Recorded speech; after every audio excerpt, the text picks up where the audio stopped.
Well, I wanted to be a dancer, and my father didn't quite approve of me being a dancer. And then I thought the next option would be to become an artist, and that I decided, I think, when I was about 14 or 15. Actually, what's really interesting for me now is that the people that I first had experience with, artists that I first sort of learned things from or was inspired by, was exactly the generation of Paul Nash. So, there were people which were my father's generation, and they would have been born, at the beginning of the century. So I guess there was perhaps certain nostalgia to revisit certain territory, but obviously, in a different country.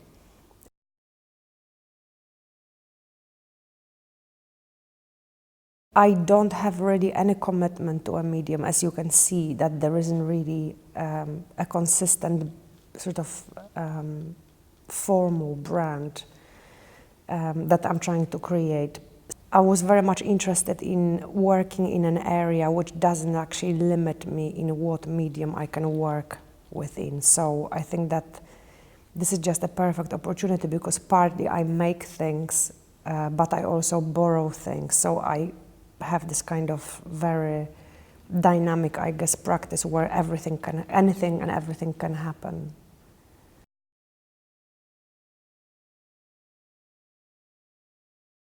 I'm sort of interested in maybe exploring these possibilities of things existing on a very temporary basis, so not really taking things for granted or not really aiming to possess something forever.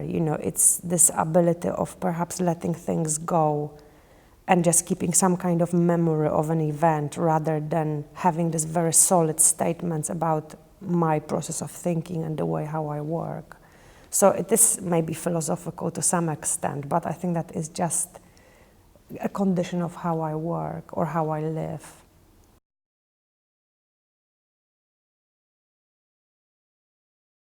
I really don't like titling my work, and here obviously it was a very straightforward title and very much related to Paul Nash and certain texts that I have written by Paul Nash. But I was looking for something that was very much responding to relationships between these artists that I was looking at, but also their relationships to objects, and then my relationship to them and also to these objects.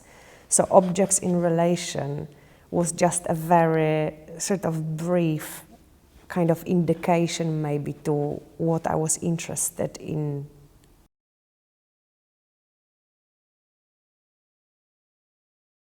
I'm bringing lots of things from various sources. So there's some stuff which comes from landscape.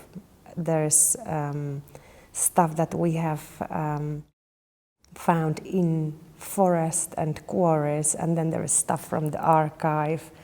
And so there's sort of like a real diverse number of devices that I'm using to display the material.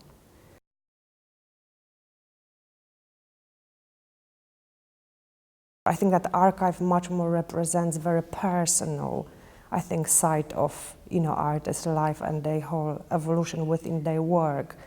So I felt like I relived, these artists' life through the documents that I saw, which was really quite an amazing experience.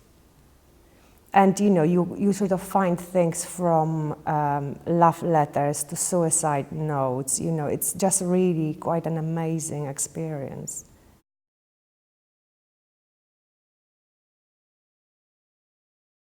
Tate Britain was a perfect place to do a project that deals with British artists and perhaps really iconic British artists, and also artists that maybe are not so much, considered,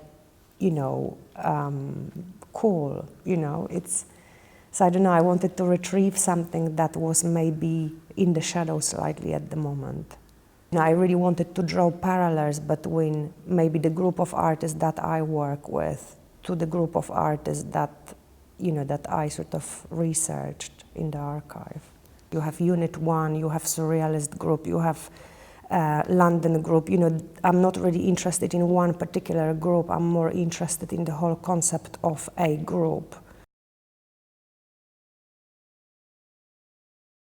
I was looking for monsters, basically. I was trying to find monsters, and this is one of the things that I brought from the forest, which was a quite funny experience. I had a vision of what I was looking for, but then obviously each time when you have a very profound request for something, you find thousands of things that distract you and you sort of get totally excited. Anyway, for me, the whole trip to the forest after spending 5 months in the archive was quite a sort of interesting experience, because I forgot that nature actually existed in that sort of more physical form.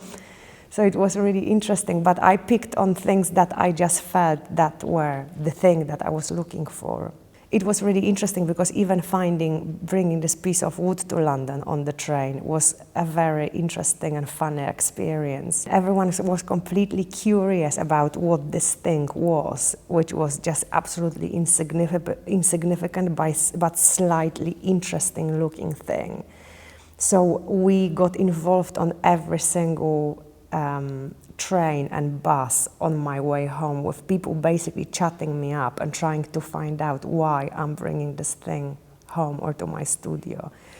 And the last stage was me coming from Paddington here on the bus and talking to this maybe 80-year-old lady who was sitting on the bus and sort of looking at me and giggling, and then at the end she couldn't stop herself and she asked me, "So what do you need it for?" And it was just a piece of wood, it was completely, but then it proved itself to have a real personality.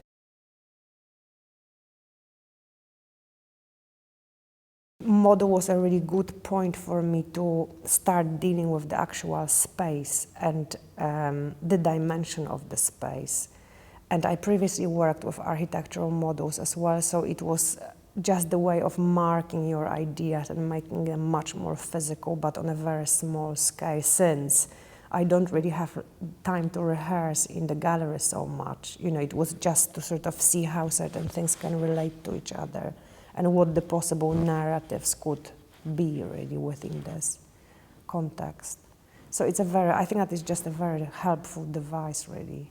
Other artists work in the studio, so there is time to try and fail. With me, it's much more about planning something and the management of it, and then having this one-off opportunity to set it up and to make it work.